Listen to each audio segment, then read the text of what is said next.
আসসালামু আলাইকুম। প্রিয় দর্শক, অন্য মঞ্চের আলাপ চাইতে আপনাদের সকলকে আমন্ত্রণ জানাচ্ছি। আসসালামু আলাইকুম।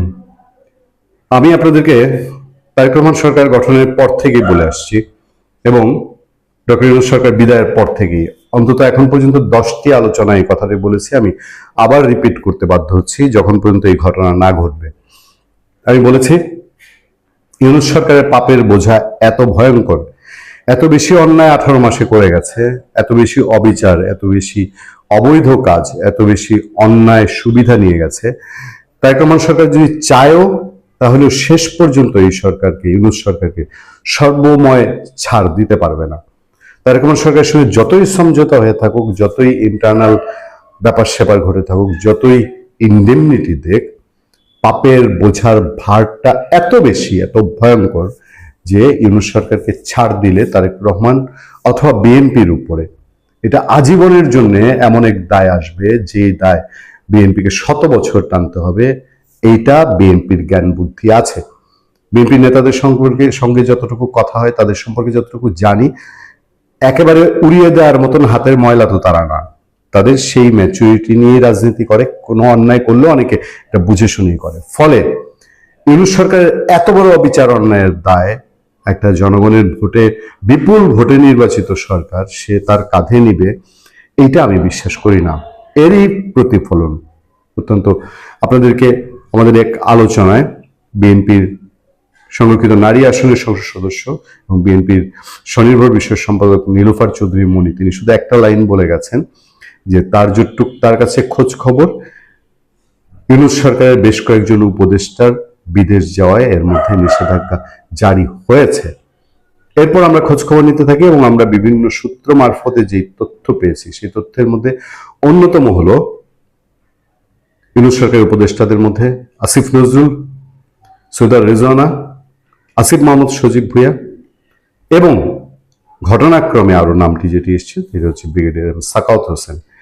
ইতিমধ্যে তাদের বিদেশ যাত্রার ব্যাপারে সরকারের ভেতরে নানান রকম আলাপ সালাপ আছে এবং তারা সহজেই নির্বিঘ্নে আর 10টা নাগরিক যেভাবে দেশের বাইরে পাড়ি জমান, ঠিক সেই সুবিধা তাদের কাছে এখন আছে কিনা এটা একটা বড় চিন্তার বিষয়। আপনারা দেখবেন সেই আদিলুর রহমান শুভ্র নেপালের নির্বাচন পর্যবেক্ষণ করতে যাচ্ছিল, তাকে আটকানো হয়েছিল এয়ারপোর্টে, দীর্ঘ সময় পরে তাকে ছাড়া হয়েছে। কিন্তু এরপর আর বিশেষ এই উপদেষ্টাদের অথবা ইউনূস সরকারের রেসপেন্সার বলি, তাদের সুবিধাভোগী বলি, প্রেস সচিব শফিকুল আলম বা অন্যান্য যারা আছে, যারা ভাগার প্রথম চান্সেই ইউনূসের বেশ কিছু সহযোগী তারা ভেঙে গেছে। আমার সামনে খবর আছে, খবরটা থেকে কয়েকটা লাইন আপনাদের পড়াতে চাই। আসিফ নজরুল ওরফে নজরুল ইসলাম ডক্টর ইউনূসের নেতৃত্বাধীন অন্তর্বর্তী সরকারের উপদেষ্টা হিসেবে দায়িত্ব পালন করেছেন। এ সময় তার বিরুদ্ধে দুর্নীতি, স্বজনপ্রীতি এবং অযোগ্যতার বিস্তর অভিযোগ ওঠে। কিন্তু আসিফ নজরুলের জীবনচক্র বিশ্লেষণ করলে দেখা যায় তার জীবনের প্রতিটি ধাপেই আছে প্রতারণা, জালিয়াতি এবং দুর্নীতি। খবরটার হেডলাইন করেছে মানব কালের কণ্ঠ। দেশবাসীর দাবি ইউনূস সরকারের 18 মাসের দুর্নীতি তদন্তে স্বাধীন কমিশন গঠন করা হোক।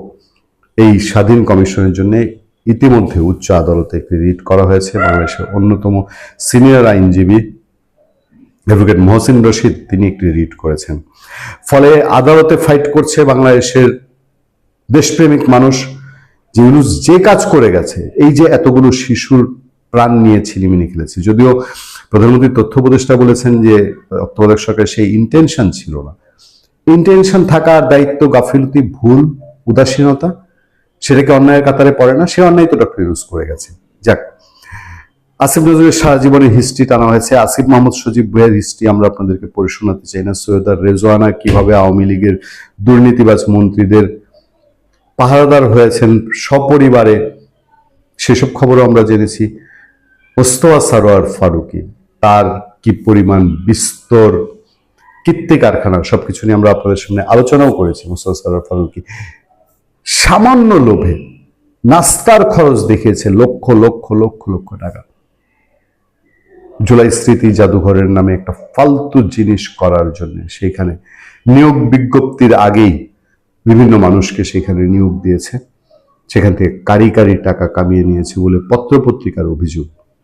এসবের পরে মোস্তফা সরোয়ার ফারুকীর বিদেশ যাত্রাতেও একটা বড় ধরনের বাধা আসতে পারে বলেই আমাদের কাছে সুস্পষ্ট খবর আছে। ফলে আমি ওই কথাটাই রিপিট করছি, বিএনপি সরকারের মধ্যে অনেকের কাছে এইরকম একটি ধারণা আছে যে ইউনূস সরকারকে যেহেতু তারা শুরু থেকেই ধরি মাছ না ছুঁই পানি, ইউনূসের বিভিন্ন দাবি দাওয়া মেনে নিয়েছে, ইউনূস সরকারের অন্যায় আবদার মেনে নিয়েছে, ইউনূস সরকার অন্যায়ভাবে গণভোট আয়োজন করেছে, সেটাতে ভোট চাইতে বিএনপির চেয়ারম্যান তারেক রহমান বাধ্য হয়েছেন, ইউনূস সরকারের জুলাই সনদ একদম রাত পোহালে স্কেচ করে গিয়ে বিএনপি সাইন করে চলে এসছে।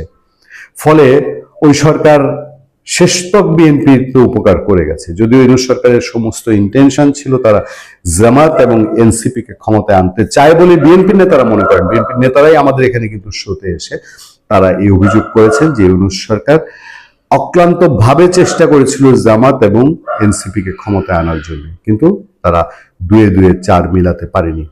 কিন্তু শেষতক যেহেতু ইউনূস সরকার মোটামুটি ইলেকশনের পরে আর ভকিচকি না করে বিদায় নিয়েছে, ফলে বিএনপির একটা মিনিমাম কৃতজ্ঞতা বোধের জায়গা যদি তৈরি হয়ে থাকে, কিন্তু সেটা ভেঙে পড়তে আর সময়ের ব্যাপার মাত্র। কারণ বাংলাদেশের ভেতরে একটা এমন সেন্টিমেন্ট তৈরি হয়েছে যে মার্কিন এই গোলামি চুক্তি সবাই বুঝে গেছে যে এটা একটা ভয়ঙ্কর রকম চুক্তি হয়েছে, এবং এই চুক্তির বিরুদ্ধে মানুষের একটা সেন্টিমেন্ট কাজ করা শুরু করেছে কিনা সরকারই নিশ্চয়ই সেটা বিবেচনা করবে। ফলে সবকিছু মিলিয়ে ইউনূস সরকারি উপদেষ্টাদের সামনে যে কাল দিন আসছে সেটা বলার অপেক্ষা রাখে না। জেল এমন এক জায়গা, যারা জেল থেকে আসেন তাদের জেলের অভিজ্ঞতা শুনলেই বোঝা যায়। জেল থেকে বের হওয়া অনেক মানুষ আমি দেখেছি জেলে যাওয়ার আগে তখনও বয়সের ছাপ পড়েনি, কিন্তু মধ্যবয়সে জেলে গেলে পরে বের হয়ে আসেন যেন 6 মাস 1 বছর পরে যদি বের হন অনেকটা একদম বৃদ্ধকায় হয়ে বের হন। এই বাংলাদেশে জেল থেকে বের হয়ে নিউ মার্কেট থানা ছাত্রলীগের এক ছেলে জেল থেকে বের হওয়ার অল্প সময় পরেই হার্ট অ্যাটাকে মারা গেছেন।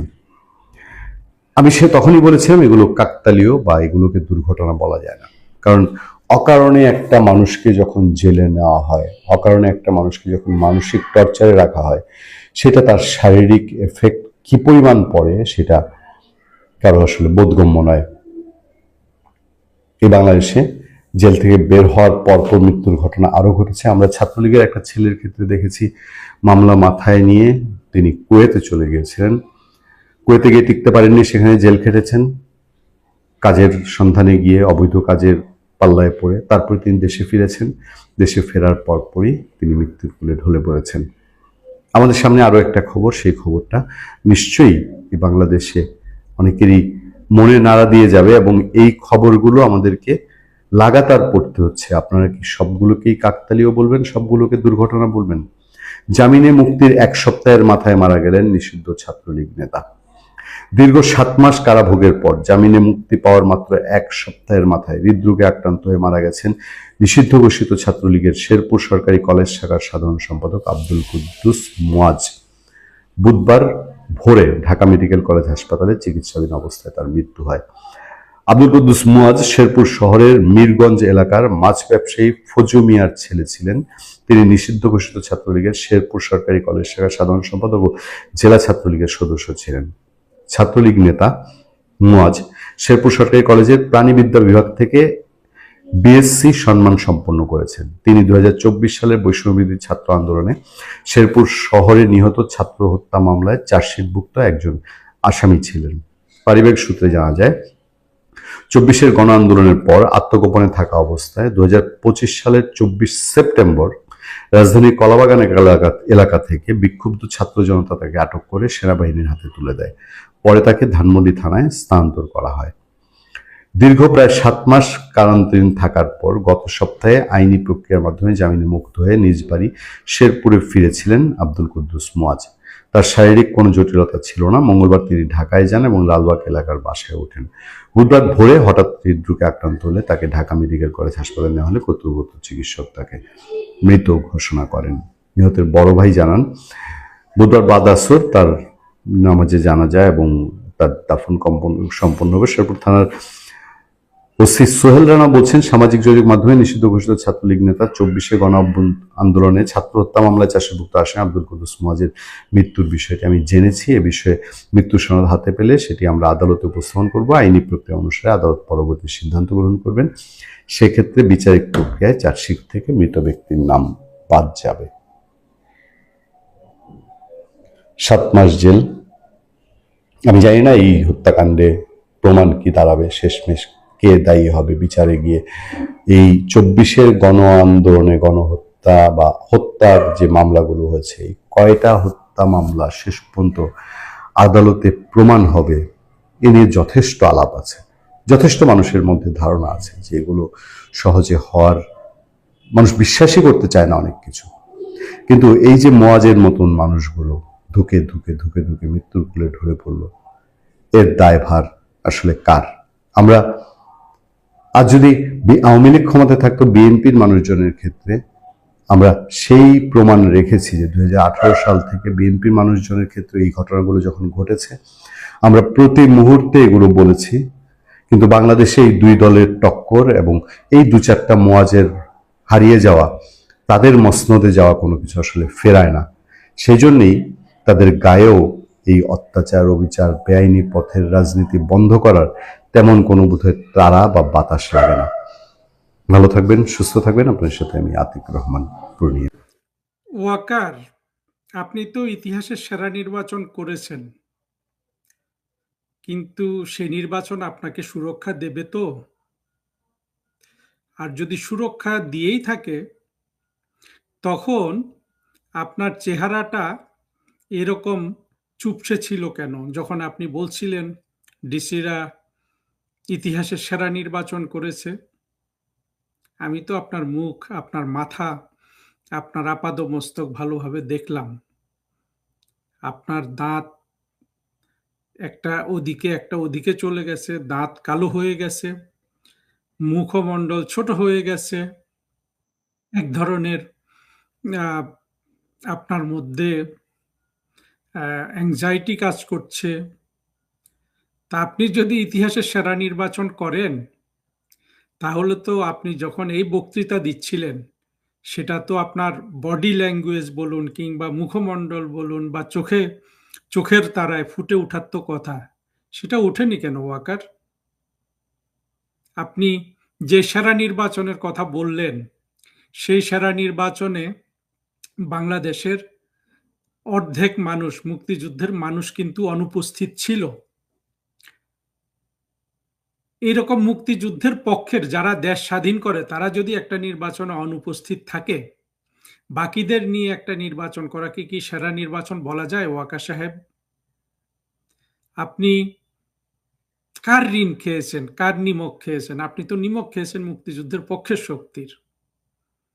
আপনাকে এতটা অসুস্থ আগে কখনো আমার মনে হয় নাই। আপনার হার্টে ফুটা আছে, তারপর আর্টারিতে ব্লক আছে, রক্ত চলাচল করে না, এগুলো আমরা শুনেছিলাম।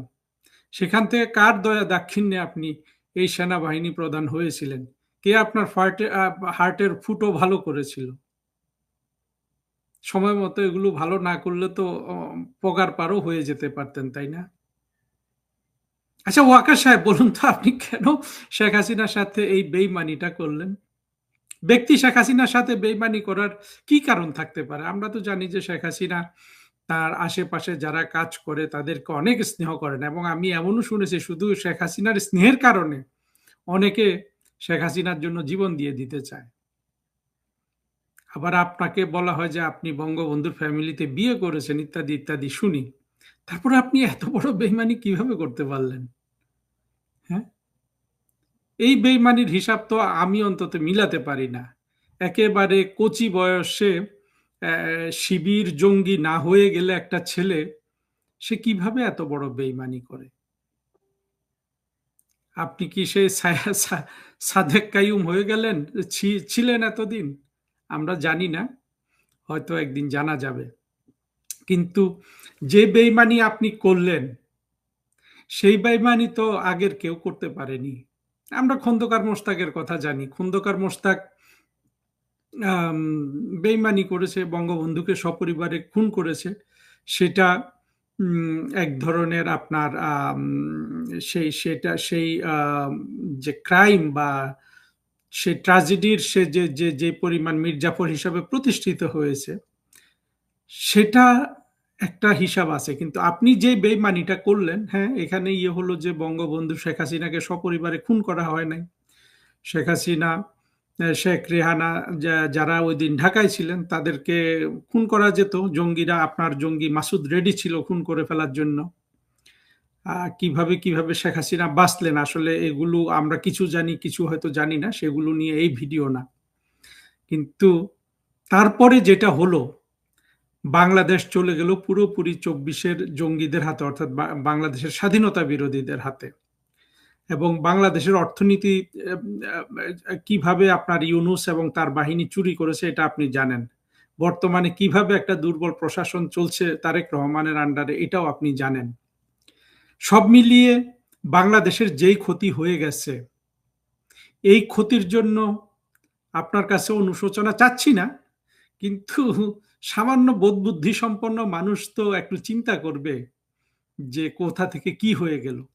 আপনি কত বড় জঙ্গি হলে আপনি আপনি বলছি না, মানে একজন মানুষ কত বড় জঙ্গি হলে দেশের এত বড় ক্ষতিটাকে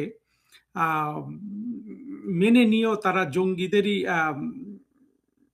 বিজয় কামনা করে, অর্থাৎ জঙ্গিদের হাতে দেশ থাকুক সেটা চায়। আপনি সেটা চান, এটা আমি মনে করতে পারি, বা আমরা বিশ্বাস করি বা না করি। এখন জঙ্গিদের হাতে এই রাষ্ট্রটা থাকলে আপনি নিরাপদ, তাই তো? কিন্তু সেটার কি লক্ষণ আছে ওয়াকার সাহেব? বাংলাদেশ স্বাধীন হওয়ার পর থেকেও, 1972 সালের পর থেকে 2 বছরেরও কম সময়ে বাংলাদেশের সার্বিক সামাজিক গ্রন্থি, বাংলাদেশের নতুন জেনারেশনের পড়াশোনা ধ্বংস, বাংলাদেশের অর্থনীতির এত অবনতি, এটা কি বাংলাদেশ স্বাধীন হওয়ার পরে 55 বছরে আর কখনো দেখা গেছে ওয়াকার? আমি আপনাকে এবং আপনার সেনাবাহিনীকে প্রশ্নটা করছি। আপনি একে ধরে নিলাম আপনি ভালো মানুষ হিসাবে করেছেন, না শেখ হাসিনা সরকারকে নামিয়ে দিতে হবে, কারণ যে জামাতের সাথে একটু এটা সেটা করে, মাঝে মধ্যে খোঁচা দেয়, একে জেলে নেয়, তাকে ছেড়ে দেয়, এটার জন্য আপনি রাগ করে শেখ হাসিনার বিরুদ্ধে গেলেন। তারপরে তো দেশটাকে আপনার জঙ্গি বাহিনী তুলতে হবে, তাই না? তারা কি সেটা পেরেছে, নাকি সেটা পারার কোনো লক্ষণ আছে?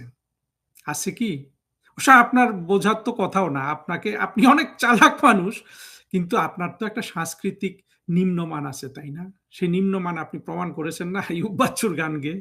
বাংলাদেশের সেনাবাহিনী প্রধান আইয়ুব বাচ্চুর গান গায়। আসলে বিএনপি জামাতও না, আসলে আমরা যদি ভালো ভালো জায়গায় মানুষের সাংস্কৃতিক মান দেখে যদি ভবিষ্যতে নিয়োগ দিতে পারি, তাহলে কিন্তু ওয়াকার আপনার মতো আবর্জনা কিন্তু এই বাংলাদেশের কোনো গুরুত্বপূর্ণ পদে ঢুকতে পারবে না। সাংস্কৃতিক মানটা খুব গুরুত্বপূর্ণ। অবশ্য সেই বিষয় আজকের এই ভিডিওর বিষয় হলো যে ওয়াকার আপনি সুরক্ষা পাবেন তো? আপনি সুরক্ষা পেতেন যদি জঙ্গি কোয়ালিশনকে, যারা জঙ্গি, যেসব বিদেশি শক্তি সেই জঙ্গি কোয়ালিশনকে তাদের এই জঙ্গি উত্থান সফল করেছিল, তারা যদি জঙ্গিদের সাহায্য করত বাংলাদেশের সাধারণ মানুষের অর্থনৈতিক উন্নয়নে। যেমন ধরুন, এই যে আপনি তারেক রহমান 45,000 কোটি টাকার বোয়িং কিনলো, 14টা বোয়িং। এটা যদি উল্টোটা হতো, যে মার্কিনীরা বাংলাদেশে নতুন করে 45,000 কোটি ডলার বিনিয়োগ করেছে, বোয়িং বিক্রি করে নাই, বিনিয়োগ করেছে, এই দেশে মানুষের কর্মসংস্থান করছে, এইরকম কোন শক্তির সাথে যদি আপনি আতাত করতেন বা জঙ্গিরা আতাত করত, তাহলে কিন্তু আপনাদের একটা ভরসা ছিল। সেই ভরসা কি এখন ওয়াকার আছে? উল্টো নির্বাচনের আগে ইউনূস বাণিজ্য চুক্তি করে দেশকে কিভাবে অর্থনৈতিক একটা একটা আপনার কি বলবো, একটা শিকল পরিয়ে দিয়ে গেল, বাংলাদেশের অর্থনীতিটা যাতে কোনোভাবে আর দাঁড়াতে না পারে, সেটা কি আকার আপনি অনুধাবন করতে পারছেন? তারপর আপনি আরো কি কি করেছেন? আপনি জানমালের দায়িত্ব নিয়েছেন, ঠিক আছে, কিন্তু আপনার এই দায়িত্ব নেওয়াকালীন বাংলাদেশে যে পরিমাণ অবিচার হয়েছে, বাংলাদেশের 55 বছরের ইতিহাসে কখনো এতগুলা মানুষকে কি রাস্তায় পিটিয়ে মারা হয়েছে ওয়াকার সাহেব? হয়নি। আমি এটাই বুঝতে পারি যে আপনার যে যে চেহারা আমি দেখলাম, সেখানে এগুলোর একটা ছাপ দেখলাম। আপনি এখন দুশ্চিন্তা করতেও পারেন, সুচিন্তা করতেও পারেন, বিএনপির মাধ্যমে প্রোটেকশন চাইতেও পারেন, পেতেও পারেন, কিন্তু আসলে কি আপনি সুরক্ষা পাবেন? আপনি বঙ্গবন্ধুর ফ্যামিলিতে বিয়ে করেছেন ইত্যাদি বলে আপনার সন্তানরা, আপনার সন্তানের সন্তানরা, তারা কি আসলে বাংলাদেশের সুরক্ষা পাবে? 1971-72 সাল অর্থাৎ স্বাধীন বাংলাদেশে আর কোন জেনারেলের কর্মকাণ্ড কি বাংলাদেশকে এত বড় আঘাত করেছে? হ্যাঁ, জেনারেল শফিউল্লাহর কর্মকাণ্ড করেছিল। জেনারেল শফিউল্লাহর নিষ্ক্রিয়তায় বঙ্গবন্ধুকে হত্যা করা হয়েছে। জেনারেল শফিউল্লাহকে আমরা কিন্তু কোনো অ্যাক্টিভলি কিছু করতে দেখিনি। সেখানেও শফিউল্লাহ অবরুদ্ধ ছিল, এইভাবেই বিশ্বাস করা হচ্ছে। কিন্তু আপনি তো একেবারে অ্যাক্টিভলি অংশগ্রহণ করেছেন, শেখ হাসিনার পতনে করেননি। আপনি তো 4 তারিখ থেকে সব মিটিং টিটিং শুরু করে দিয়েছেন। হ্যাঁ, প্রধানমন্ত্রী এবং সরকার বিপদে আপনি সন্ত্রাসীদের সাথে মিটিং করে দিয়েছেন। আচ্ছা বলুন তো ওয়াকার, আপনি তো একটা জেনারেল, তাহলে আপনি ডোনাল্ডুর একটা ধমক খেয়ে এভাবে বন্ধ হয়ে গেলেন কেন? ডোনাল্ডুর ধমক খেয়েই আপনাকে রাষ্ট্রের বিরুদ্ধে চলে যেতে হবে? বাংলাদেশের সেনাবাহিনী ইউএন পিস কিপিং এ যেতে পারবে না, তার জন্য আপনাকে সরকারের বিরুদ্ধে চলে যেতে হবে? না এইসব ছোট ছোট কারণ সরকারের বিরুদ্ধে যাওয়া কোনো বড় কারণ নয়, বড় কারণ হলো আপনি নিজেই একজন জঙ্গি। ইতিহাসে সবকিছু বের হবে, কিন্তু একটা জিনিস মনে রাখবেন ওয়াকার, আপনি সুরক্ষাটা পাবেন না। আপনি খন্দকার মোশতাকের কাহিনী জানেন তো? খন্দকার মোশতাক কিন্তু আওয়ামী লীগ সরকার ক্ষমতায় আসার আগেই মরে গিয়েছিল 96-এ, কিন্তু 1975 সাল থেকে সে 95 বা 94-এ যে খন্দকার মোশতাক মরেছে, এই এই এই যে তার যে আপনার 20 বছরের জীবন, সেটা সম্পর্কে আপনার কোনো ধারণা আছে? মোশতাকের বাড়ি কোথায়, মোশতাকের ছেলে মেয়েরা কোথায়, তারা কিভাবে থাকে, কিংবা বঙ্গবন্ধুর খুনিরা আজকে কে কোথায়, যারা বেঁচে আছে তারা কে কিভাবে থাকে? তাদেরকে হ্যাঁ আপনার মতো জঙ্গিরা নানান বাহবা দিচ্ছে, কিন্তু আসলে কি সেই এই এই এই এই যে তারা যে পলাতক জীবন যাপন করছে, বা আপনার এই মোশতাক এবং তার ছেলে মেয়েরা, এরা তো দেশে খুব একটা কেউ নাই। একটাকে বোধহয় দেখেছিলাম একবার, জিয়াউর রহমান সম্পর্কে কিছু ভালো কথা বলে, সে রাষ্ট্রদূত ছিল। তো এদের অবস্থা, আপনি তো এত ভালো থাকতে পারবেন না বাংলাদেশে। বাংলাদেশে থাকুন, বিদেশে থাকুন, আপনি জেনারেল মঈনের কথা ভাবুন। জেনারেল মঈন কিন্তু একজন দেশপ্রেমিক জেনারেল ছিলেন। যেভাবে পারুক উনি কিন্তু বাংলাদেশে একটা ইনক্লুসিভ নির্বাচনের ব্যবস্থা করেছিলেন। তারপর তো জেনারেল মঈন কখনো বলে নাই যে এত ভালো ইলেকশন আমি করে দিয়েছি, বলেছে? আপনি শুধু বাংলাদেশের 40-50% মানুষকে নিয়ে, যারা সবাই জুলাই জঙ্গি উত্থানে আপনার সহযোগী হয়েছিল, বা আপনি যাদের সহযোগী হয়েছিলেন, তাদের মধ্যে ক্ষমতার বন্টনের একটা ইলেকশন করে দিয়ে আপনি সেটাকে যে এত বড় ইলেকশন হিসেবে ঘোষণা দিচ্ছেন, জেনারেল আপনি কি বাঁচতে পারবেন?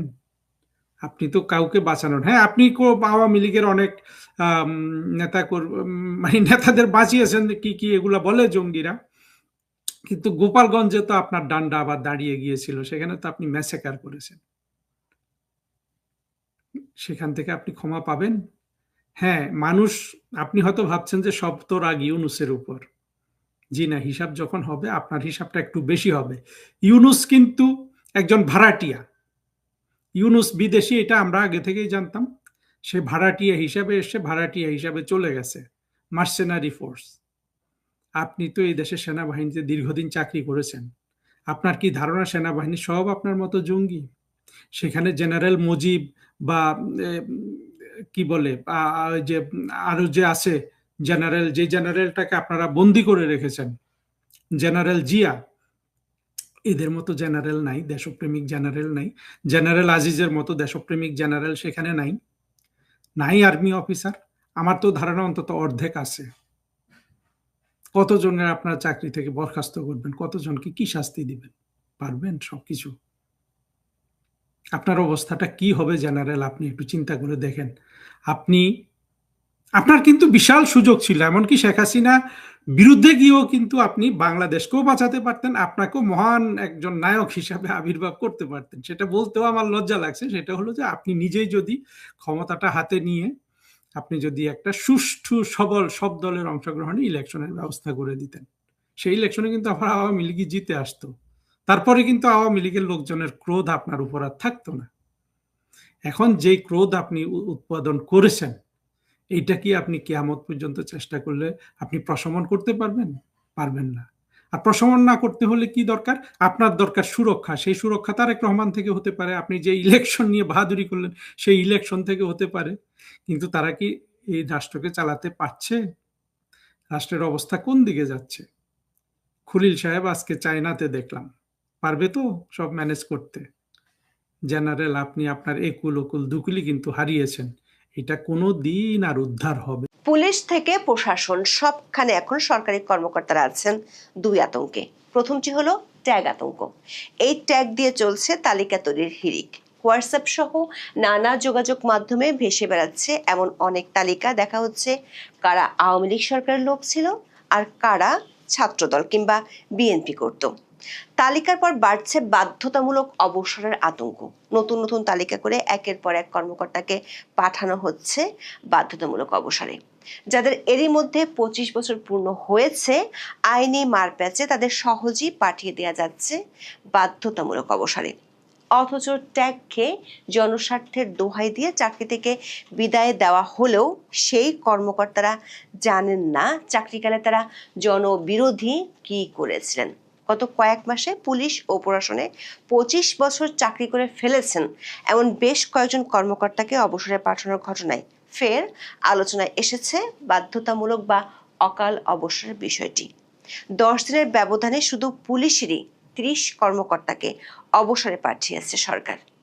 এই ঘটনার পর চাকরিতে 25 বছর পূর্ণ হওয়া কর্মকর্তা কর্মচারীদের মধ্যে এ নিয়ে নানা আলোচনা চলছে।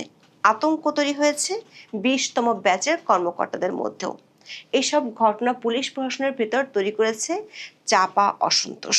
দৃশ্যমান না হলেও ভেতরে ভেতরে বাড়ছে উদ্বেগ, অনিশ্চয়তা আর হতাশা। বিশেষ করে যারা দীর্ঘদিন ধরে পদোন্নতি বঞ্চিত কিংবা নিজেদের নিরপেক্ষ কর্মকর্তা হিসেবে ভাবতেন, তাদের মধ্যে সবচেয়ে বেশি অস্বস্তি কাজ করছে। পুলিশ থেকে প্রশাসনে চাকরি হারানোর এই আতঙ্ক সিঁড়ি বেয়ে চলে যাচ্ছে মাঠ প্রশাসনেও। অনেক কর্মকর্তারা এখন আছেন মূর্তিমান আতঙ্কে কখন কোন সিদ্ধান্ত আসে। 2018 সালের সরকারি চাকরি আইনের 45 ধারায় বলা হয়েছে, চাকরির বয়স থাকলেও কর্মকর্তা কর্মচারীদের অবসর দিতে পারে সরকার। ওই ধারায় বলা হয়েছে, যে কোনো সরকারি কর্মচারীর চাকরির বয়স 25 বছর পূর্ণ হলে সরকার ওই কর্মচারীকে জনস্বার্থে যে কোনো সময় অবসরে পাঠাতে পারে। এ ধারা অনুযায়ী সংশ্লিষ্ট কর্মচারীকে কারণ দর্শানোর প্রয়োজন নেই। ওই ধারায় অবসরে পাঠানো কর্মকর্তাদের বাধ্যতামূলক বা অকাল অবসর হিসেবে চিহ্নিত করা হয়। তবে বাংলাদেশে সব সরকারের আমলে এই ধারাটি ব্যবহৃত হয় রাজনৈতিক দমনের অস্ত্র হিসেবে। সাধারণত চাকরিতে নানা অপরাধ বা অনিয়ম করলে আইন অনুযায়ী কর্মকর্তা কর্মচারীরা চাকরিচ্যুত বা বরখাস্ত হন। তবে 2018 সালের সরকারি চাকরি আইনের 45 ধারায় চাকরি থেকে বের করে দেওয়া হলো। কর্মকর্তা কর্মচারীরা জানতেই পারেন না তাদের কেন চাকরি থেকে বাদ দেওয়া হলো, কারণ রাজনৈতিক ছাঁটাইয়ের অস্ত্র হিসেবে সব সরকারই এটি ব্যবহার করে আসছে। যে সরকার বিদায় নেয় ওই সরকারের অনুগত কর্মকর্তা কর্মচারীকে সাধারণত 45 ধারায় অবসরে পাঠানো হয়।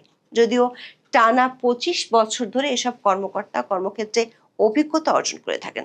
রাষ্ট্রীয় খরচে তারা নানা প্রশিক্ষণ নেন কর্মকালে, ফলে তাদের অভিজ্ঞতা কাজে না লাগে সার্ভিসের সময় থাকলেও বিদায় দেওয়া হয়। তবে এমন ঘটনাও ঘটে, এক সরকার আমলে বাধ্যতামূলক অবসরে পাঠানো হলে পরের সরকার আমলে সংশ্লিষ্ট কর্মকর্তা ভূতাপেক্ষ পদোন্নতি, পুরনো বেতন ভাতা নিয়ে ফের চাকরিতে ফিরে আসছেন। অন্যদিকে ভেতরে ভেতরে ভিন্ন রাজনৈতিক মতাদর্শের কারণে অনেক কর্মকর্তা যোগ্যতা থাকার পরও পদোন্নতি বঞ্চিত হন। এক সরকারের আমলে পুরো সময় অপেক্ষাকৃত কম গুরুত্বপূর্ণ ইউনিট বা পদে চাকরি করতে বাধ্য হন। সরকার বিদায়ের পর ওই সরকার অনুগতদের বাধ্যতামূলক অবসরে পাঠিয়ে শূন্য পদে বঞ্চিতদের পদোন্নতি ও প্রদান করতেও দেখা যায়। 90 পরবর্তী এরশাদ সরকার থেকে শুরু করে সব সরকারের আমলে কর্মকর্তাদের বাধ্যতামূলক অবসরে দেওয়া হয়েছে। 1991 সালে বিএনপি প্রথমবারের মতো ক্ষমতায় আসার পর বিভিন্ন সরকারি দপ্তর, স্বায়ত্তশাসিত প্রতিষ্ঠান এবং বিশেষ করে সামরিক ও আধা সামরিক বাহিনী থেকে 1973-74 ব্যাচের কর্মকর্তাদের চাকরিচ্যুতির ঘটনাটি বাংলাদেশের প্রশাসনিক ও রাজনৈতিক ইতিহাসে একটি আলোচিত বিষয়। 2001 সালে দ্বিতীয়বার ক্ষমতায় এসে একই নীতি অনুসরণ করেছিল বিএনপি। আওয়ামী লীগ সরকারের নানা মেয়াদেও ছিল বাধ্যতামূলক অবসরের রীতি, তবে তা অন্য সরকারের তুলনায় গণহারে ছিল না। 2024 সালের 5ই আগস্ট আওয়ামী লীগ সরকারের পতনের পর ডক্টর মোহাম্মদ ইউনূসের নেতৃত্বে অন্তর্বর্তীকালীন সরকার সরকারি চাকরি আইনের সেই 45 ধারার ব্যবহার চালাতে থাকে। অন্তর্বর্তীকালীন সরকারের প্রথম 1 বছরে প্রশাসন ক্যাডারের 29 কর্মকর্তাকে বাধ্যতামূলক অবসরে পাঠানো হয়। এছাড়া ওই সরকার বিভিন্ন সময় অতিরিক্ত সচিব ও সচিব পদমর্যাদার 31 কর্মকর্তাকে বাধ্যতামূলক অবসরে পাঠায়। তাদের বেশিরভাগই 2014 ও 18 সালের জাতীয় নির্বাচনে রিটার্নিং কর্মকর্তা সহ নানাভাবে দায়িত্ব পালন করেছিলেন। প্রশাসন ক্যাডারের কর্মকর্তা ছাড়াও ওই সরকার এক প্রজ্ঞাপনে জুডিশিয়াল সার্ভিসের 18 জন বিচারক সহ বিভিন্ন সময় পুলিশের 51 কর্মকর্তাকে অবসরে পাঠায়। মোহাম্মদ ইউনূসের আমলে আওয়ামী লীগ সরকারের সময় চাকরিচ্যুত বা বাধ্যতামূলক অবসরে পাঠানো মোট 335 জন কর্মকর্তাকে পুনরায় চাকরিতে ফিরিয়ে আনা হয়েছে। 2024 সালের আগস্টের রাজনৈতিক পরিবর্তনের পর থেকে এখন পর্যন্ত বিভিন্ন পদে মোট 557 জনকে পদোন্নতি দেওয়া হয়েছে, যার বেশিরভাগই রাজনৈতিক বিবেচনায়। 17 ফেব্রুয়ারি সরকার গঠনের পর বর্তমান বিএনপি সরকারও 45 ধারা অনুযায়ী বেশ কয়েকজন কর্মকর্তাকে বাধ্যতামূলক অবসরে পাঠিয়েছে। এর মধ্যে বর্তমান সরকারের আমলে 3 দফায় 5 অতিরিক্ত আইজিপি সহ 35 পুলিশ কর্মকর্তাকে বাধ্যতামূলক অবসরে পাঠানো হয়। সর্বশেষ গত রোববার পুলিশের 16 ডিআইজি সহ 17 কর্মকর্তাকে সরকারি আইনের 45 ধারায় অবসরে পাঠায় সরকার। এতটাই তড়িঘড়ি করে এদেরকে পাঠানো হয়েছে, দেখা যাচ্ছে পুলিশ সদর দপ্তর থেকে যে প্রজ্ঞাপন জারি করা হয়েছে সেটি ছিল 3রা মেতে, অথচ পরিপত্রের উপরে তারিখ লেখা হয়েছে 20 মে। এর আগে গত 22 এপ্রিল পুলিশের 11 জন ডিআইজি ও 2 জন অতিরিক্ত ডিআইজিকে বাধ্যতামূলক অবসরে পাঠায় সরকার। পুলিশের একাধিক সূত্র বলছে এসব ঘটনা পুলিশ প্রশাসনের ভিতরে তৈরি করেছে চাপা অসন্তোষ। সংশ্লিষ্ট কর্মকর্তাদের অনেকেই গুরুত্বপূর্ণ দায়িত্বে ছিলেন, আবার এদের অনেকেই দীর্ঘদিন ধরে পদোন্নতি পাননি, এমন অনেক পুলিশ কর্মকর্তাকেও অবসরে পাঠানো হয়েছে। পুলিশ কর্মকর্তারা বলছেন এই প্রক্রিয়াটি আকস্মিক ছিল না, বরং বিএনপি নেতৃত্বাধীন নতুন সরকার গঠনের পর থেকেই একটি তালিকা তৈরির কাজ চলছিল। সেই তালিকায় নির্দিষ্ট কিছু কর্মকর্তাকে বাছাই করা হয়, যাদের অনেকের ক্ষেত্রেই অভিযোগ তাদের মূল্যায়ন হয়েছে ট্যাগ দিয়ে, তথ্য প্রমাণ দিয়ে নয়। এটা কোনো স্বাভাবিক প্রশাসনিক রদবদল নাই। পুলিশ কর্মকর্তারা বলছেন বর্তমানে প্রশাসনের ভিতরে সবচেয়ে আলোচিত শব্দ ট্যাগিং, যার শুরু অন্তর্বর্তী সরকারের সময়, তবে এর ধারাবাহিকতায় এখন নতুন মাত্রা যোগ হয়েছে। অবশ্য ট্যাগিং হলেও অন্তর্বর্তী সরকার এসব কর্মকর্তাকে বাধ্যতামূলক অবসরে পাঠায়নি, কিন্তু নতুন সরকার গঠনের পরপরই অতি উৎসাহী কিছু পুলিশ কর্মকর্তা এদের অবসরে পাঠাতে মরিয়া হয়ে ওঠে। কর্মকর্তাদের অতীত কর্মজীবন বা পোস্টিং কিংবা কোনো নির্দিষ্ট সরকার আমলের দায়িত্ব পালনের ভিত্তিতে তাদের উপর গোপনে সরকার বিরোধী ট্যাগ বসানো হয়। এভাবে অনেককেই অবসরে পাঠানো পদ তৈরি করা হয়েছে বলে পুলিশ প্রশাসনের অন্তর্মহলের জোর আলোচনা রয়েছে। নাম প্রকাশে অনিচ্ছুক ডিআইজি পদমর্যাদার এক কর্মকর্তা বলেছেন, যারা পেশাদারি দৃষ্টিভঙ্গি থেকে কাজ করেছেন, কোনো রাজনৈতিক পক্ষ নেননি, তারাও এখন নিরাপদ নন। কে কখন কোথায় ছিল, কোন সরকারের সময় কোন কাজ করেছে, এসব দিয়ে এখন বিচার করা হচ্ছে। যদিও সরকারি চাকরিতে কর্মরত কর্মকর্তাদের দায়িত্ব পালন করা ছাড়া অন্য কোনো বিকল্প থাকে না। একজন পুলিশ সুপার পদমর্যাদার কর্মকর্তা বলেন, ভালো কাজ করেও যদি নিরাপত্তা না থাকে তাহলে কাজের আগ্রহ থাকে কিভাবে? সবসময় মনে হয় আজ না হোক কাল হয়তো তার নামও চলে আসবে। পুলিশের মধ্যে এই তালিকা তৈরির পেছনে কাজ করছে আগের আমলে বিএনপি পন্থী বলে পরিচিত কিছু কর্মকর্তা, যাদের নানা অপকর্মের জন্য চাকরি গিয়েছিল এবং তাদেরকে আবার ফেরত আনা হয়েছে। জানা গেছে গত বেশ কিছুদিন ধরে পুলিশের বিসিএস 15তম, 17তম এবং 18তম ব্যাচের 25 কর্মকর্তার নাম সংবলিত একটি তালিকা ঘুরছে এক হোয়াটসঅ্যাপ থেকে আর এক হোয়াটসঅ্যাপে। পুলিশের একজন ডিআইজি বলেছেন, আওয়ামী লীগ সরকার আমলে তিনি পদোন্নতি পেলেও কখনো জেলার পুলিশ সুপার, রেঞ্জ ডিআইজি কিংবা অন্য কোনো গুরুত্বপূর্ণ পদে পদায়ন হননি, শুধু পদোন্নতি পেয়েছেন, তাকেও এই তালিকায় রাখা হয়েছে এবং বাধ্যতামূলক অবসরে পাঠানো হয়েছে। মোহাম্মদ ইউনূস এবং বর্তমান বিএনপি সরকারের আমলে পুনরায় বহাল হওয়া অনেক কর্মকর্তা দীর্ঘ 15 বছর চাকরির বাইরে ছিলেন। তাদের গুরুত্বপূর্ণ পদে ফিরিয়ে আনা সাধারণ পুলিশ সদস্যদের মধ্যে অসন্তোষ তৈরি করেছে। 2024 সাল থেকে এখন পর্যন্ত অন্তর্বর্তী সরকার 76 জন এবং বর্তমান বিএনপি সরকার 30 জন কর্মকর্তাকে বাধ্যতামূলক অবসরে পাঠিয়েছে। তাদের মধ্যে অনেকেই 15তম, 17তম ও 18তম বিসিএস ব্যাচের কর্মকর্তা এবং দীর্ঘদিন ওএসডি ছিলেন। আবার যাদের 25 বছর পূরণ হতে যাচ্ছে তাদের মধ্যে দেখা দিয়েছে আতঙ্ক। বিশেষ করে যারা দীর্ঘদিন ধরে পদোন্নতি বঞ্চিত কিংবা নিজেদের নিরপেক্ষ কর্মকর্তা হিসেবে ভাবতেন, তাদের মধ্যে সবচেয়ে বেশি অস্বস্তি কাজ করছে। আতঙ্ক ছড়িয়ে পড়ছে 20তম ব্যাচের কর্মকর্তাদের মধ্যে। বিসিএস 20তম ব্যাচের কর্মকর্তাদের চাকরির বয়স চলতি মাসের 28 তারিখে 25 বছর পূর্ণ হবে। আগে থেকেই এ ব্যাচের ওএসডি থাকা কর্মকর্তারা আদৌ চাকরিতে থাকতে পারবেন কিনা তা নিয়ে তারা দুশ্চিন্তায় পড়েছেন। 2018 সালের বিতর্কিত নির্বাচনে দায়িত্ব পালন করা ডিসিদেরও চাকরির বয়স 25 বছর হলেই বাধ্যতামূলক অবসরে পাঠানো হতে পারে বলে প্রশাসনে গুঞ্জন রয়েছে। পুলিশ কর্মকর্তাদের সঙ্গে কথা বলে জানা গেছে, বর্তমানে পুলিশের 3 জন ওএসডি এবং 113 কর্মকর্তা বিভিন্ন ইউনিটে সংযুক্ত রয়েছেন। তাদের মধ্যে যারা 25 বছর চাকরির মেয়াদ পূর্ণ করেছেন সেই কর্মকর্তাদের তালিকা তৈরি করা হচ্ছে। খতিয়ে দেখা হচ্ছে কাদের গায়ে ট্যাগ লাগিয়ে বাড়ি পাঠানো যায়। যদিও পুলিশ বিভাগে আলোচনা রয়েছে, বাধ্যতামূলক অবসরে পাঠানো কর্মকর্তাদের অনেকেই বিগত সরকারগুলোর আমলে অনেকটা নিরপেক্ষ ভাবমূর্তি নিয়ে দায়িত্ব পালন করছিলেন। চাকরি জীবনে অনেকের দক্ষতা ও সহায়তা রয়েছে। হয়তো অনেক কর্মকর্তা সহায়তার কারণে আওয়ামী লীগ সরকারের আমলে ভালো পোস্টিং পেয়ে থাকতে পারেন।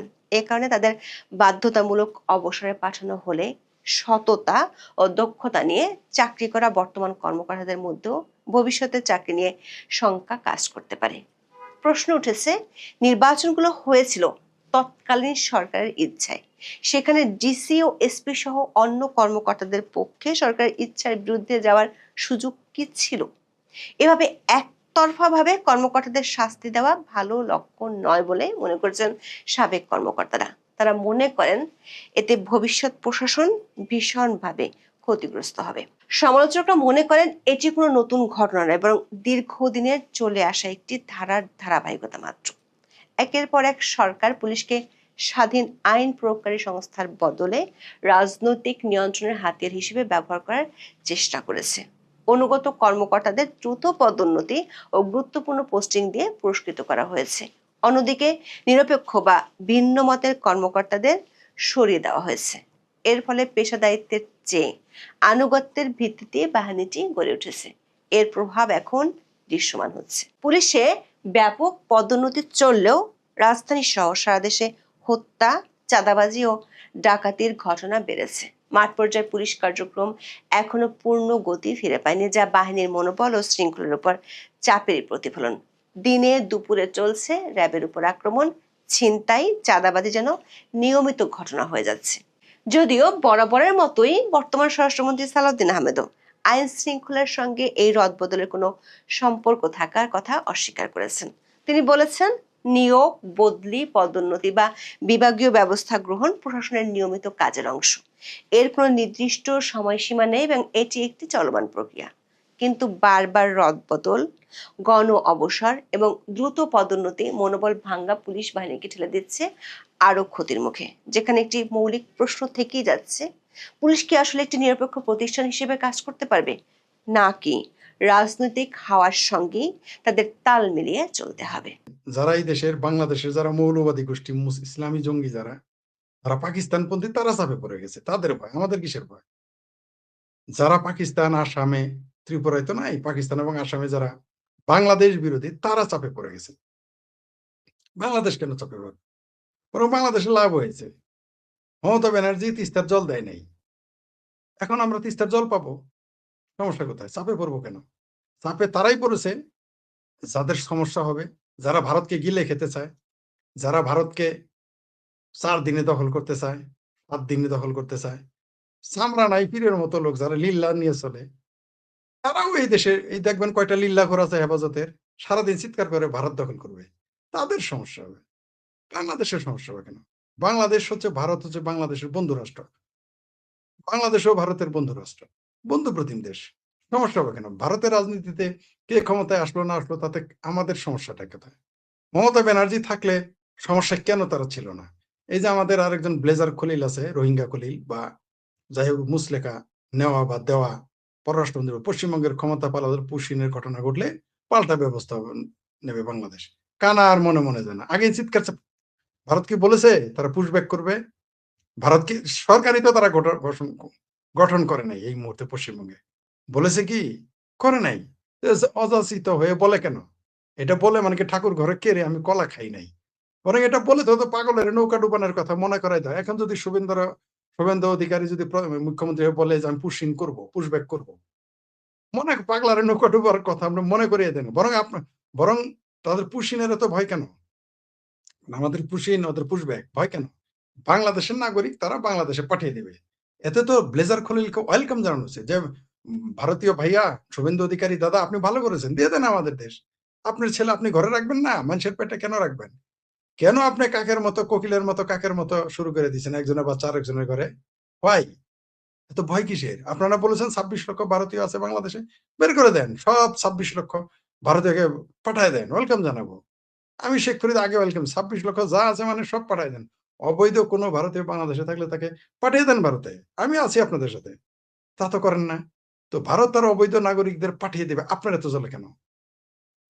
আপনার ভাই কন্যের বাড়িতে রাখবেন কেন? নিজের বাড়িতে রাখবেন। আপনি 12 লক্ষ, 14 লক্ষ, 18 লক্ষ রোহিঙ্গাকে থাকা খাওয়া দিতে পারেন, 1 লক্ষ রোহিঙ্গাকে পাসপোর্ট দিতে পারেন আপনি, যে এই দেশের নাগরিক না। তো আপনার দেশের নাগরিক আপনি ফেরত নেবেন, ভয় পান কেন? ওয়াই? দাল মে কুছ তো কালা হায়। এই সবরিতে কেন আপনি রোহিঙ্গাকে বাংলাদেশি সনদ দিতেছেন, পাসপোর্ট দিতেছেন?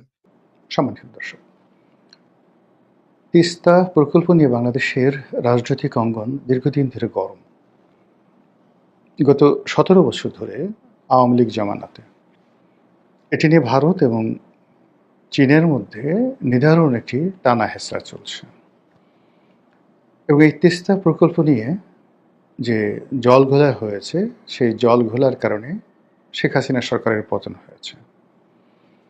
এই তিস্তা প্রকল্পের কারণে পশ্চিমবঙ্গে মমতা ব্যানার্জির সঙ্গে শেখ হাসিনার সম্পর্ক নষ্ট হয়েছে, এবং মমতা ব্যানার্জি এইবারের যে নির্বাচন, সেই নির্বাচনে হেরে ক্ষমতা হারিয়েছেন।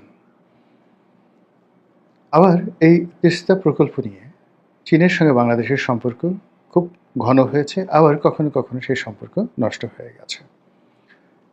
বর্তমান সরকার ক্ষমতায় আসছে, মানে তারেক রহমান সাহেবের সরকার। এই সরকার ক্ষমতা আসার পেছনে ভারতের একটা বিরাট হাত ছিল, আমেরিকার একটা গ্রিন সিগন্যাল ছিল। এ সকল কথাবার্তা আমরা শুনেছি, সত্য মিথ্যা আমরা কিছু জানি না। কিন্তু গত 2 মাস ধরে সরকারের সঙ্গে, মানে বাংলাদেশ সরকারের সঙ্গে ভারতের যে টানাপোড়েন, সেই টানাপোড়েন কেন, কী কারণে হলো আমরা তাও জানি না। কিন্তু আমরা এটা স্পষ্ট বুঝতে পারি যে দিল্লির সঙ্গে ঢাকার একটা সম্পর্ক টানাপোড়েন চলছে। আমরা যেটা আশা করেছিলাম বা যেটা হতে পারতো সম্পর্ক স্বাভাবিক থাকলে, প্রধানমন্ত্রী তারেক রহমান তিনি তার প্রথম সরকারি সফরে ভারত যেতেন, তিনি সেখানে যাননি, এবং এখনো পর্যন্ত তার আমেরিকা যাওয়া, ভারত যাওয়া কিংবা চীন যাওয়া, এই বিষয়গুলো নিয়ে নির্ধারিত কোনো শিডিউল হয়নি, এবং কোনো পক্ষ থেকে কোনো গ্রিন সিগন্যাল পাওয়া যায়নি। ইতিমধ্যে পররাষ্ট্র মন্ত্রী জনাব খলিলুর রহমান তিনি দিল্লি সফর করেছেন, এবং সেখানে থেকে তেমন কিছুই পাননি, দিল্লি কা লাড্ডু আর ধরুন অশ্বকা ডিম্ব, ঘোড়ার ডিম।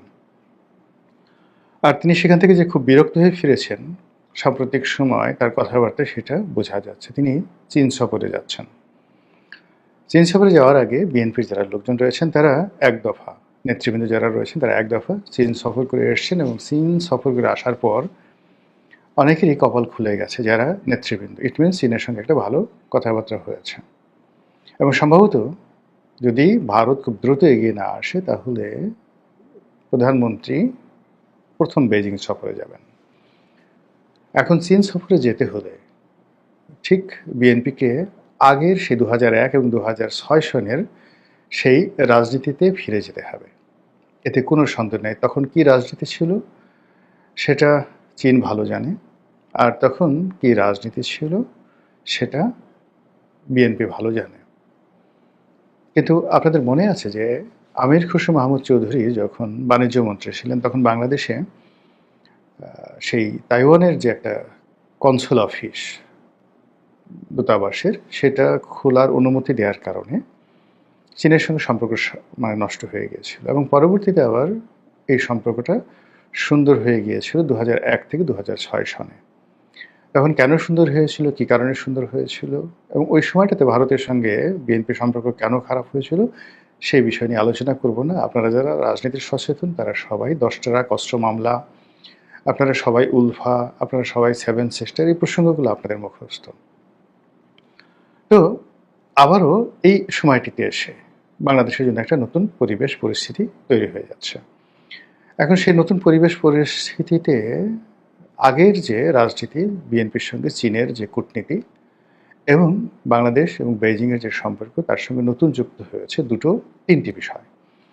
ইউনূস জামানাতে আমাদের উত্তরবঙ্গে একটা বিরাট হাসপাতাল, 800 শয্যা বিশিষ্ট চীনা সরকার একটা হাসপাতাল গড়ে তুলবে, এই ধরনের কথাবার্তা হচ্ছিল, এবং সেটা এমইউ হয়ে সেটা বাস্তবায়ন হবে বা হচ্ছে, বিশাল একটা বিনিয়োগ হচ্ছে, সেই বিষয়টা আমরা কম বেশি জানি। এখন ওটা নতুন সরকার কিভাবে নেবে এটা আমরা জানি না, কিন্তু চীন যে কাজটি করছে তার অ্যাগেনস্টে ভারত ভেটো দিয়ে আসছিল যে ওই অঞ্চলে চীনের কোনো উপস্থিতি ভারত মেনে নেবে না।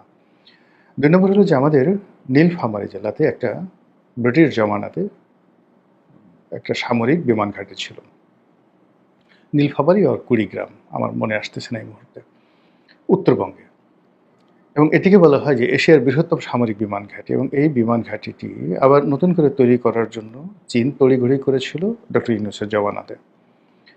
ডক্টর ইউনূস যদি এই কাজটি করতেন তিনি ক্ষমতায় থেকে যেতে পারতেন, এমনকি শেখ হাসিনা যদি এই কাজটি করতেন তারা কিন্তু ক্ষমতায় থেকে যেতে পারতেন। কিন্তু আমেরিকার ভয়ে, বা যেহেতু তারা মার্কিন ডিপ স্টেটের এজেন্ট ছিল, তারা এই কাজটি করতে সাহসী হয়নি। ফলে কি হলো, চীন ডক্টর মোহাম্মদ ইউনূসের পেছন থেকে সরে যায়, কোনো টাকা দেয় না, এবং রাষ্ট্র অর্থনৈতিক সংকটে পড়ে এবং কূটনৈতিক সংকটে পড়ে। আবার অন্যদিকে যেই আমেরিকা সবসময়, আমেরিকা এবং ভারত সবসময় কিল দেওয়ার গোসাই, তারা আপনাকে টাকা দেবে না, লজিস্টিক সাপোর্ট দেবে না, শুধুমাত্র আপনাকে ভোগ করবে, মানে আপনি কুলবধূ, আপনাকে অন্যের ঘর থেকে বের করে নিয়ে ভোগ করবে, এই কাজটি আমেরিকা এবং ভারত করে থাকে। তারা কখনো কারোর জন্য এইভাবে ঝুঁকি নিয়ে কোনো কাজ করে না।